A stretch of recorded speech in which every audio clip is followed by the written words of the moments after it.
Last week, the House Armed Services Committee approved a groundbreaking bill that would require women to register for the draft. The bill is unconventional, has raised eyebrows for suggesting a big change in rules for military service. But the even more unconventional thing about it is that the congressman who proposed the bill doesn't even agree with it. For more on this, it's time for a closer look. Turning 18 in the United States brings several important milestones: the right to vote, the right to serve on a jury, and the right to get a tattoo you will later regret. In my defense, I got it before the whole lip-syncing scandal, back when they were pure. Now, if you're a guy, turning 18 also means it's time to register for the draft. Of course, there's no active draft right now, but all men between 18 and 25 have to register for selective service in case we start using one again. And America's draft system has always applied exclusively to men, but in February, Republican Congressman Duncan Hunter proposed the Draft America's Daughters Act that would require women to register for the draft. Now, to begin with, daughters is a paternalistic and demeaning way to refer to women. I mean, why not call it the Little Miss Gunfire Act, or Uncle Sam wants you, sweet cheeks, or wanna hold my gun, toots? And while it seems progressive to register women for the draft, especially coming from a member of the GOP, Hunter doesn't actually believe in his own proposal, as you can probably gather from the way he described it. The draft is there to get more people to rip the enemy's throats out and kill them for our nation. Rip out their throats? Well, they definitely leave that out of those Army commercials.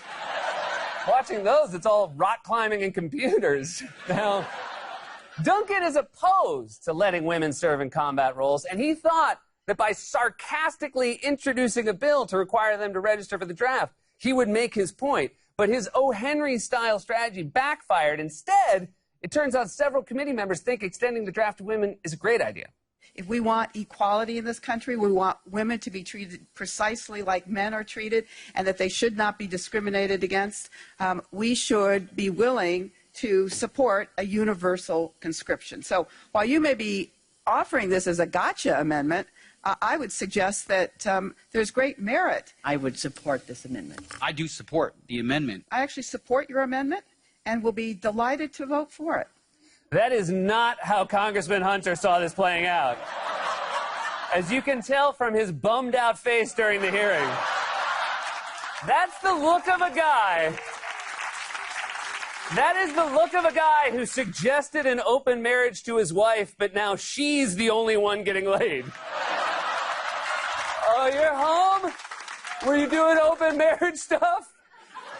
The bill was approved by the committee and will now go on to a vote in the full House and then the Senate. Now, the idea of drafting women isn't new, but a gender-inclusive draft started gaining real traction last year after Secretary of Defense Ashton Carter announced that the U.S. military was ending its ban on women in combat positions. They'll be able to serve as Army Rangers and Green Berets, Navy SEALs, Marine Corps Infantry, Air Force parajumpers, and everything else that was previously open only to men. And if they're in the Navy, they can even play shirtless volleyball with Maverick and Goose. If they choose to. That's feminism.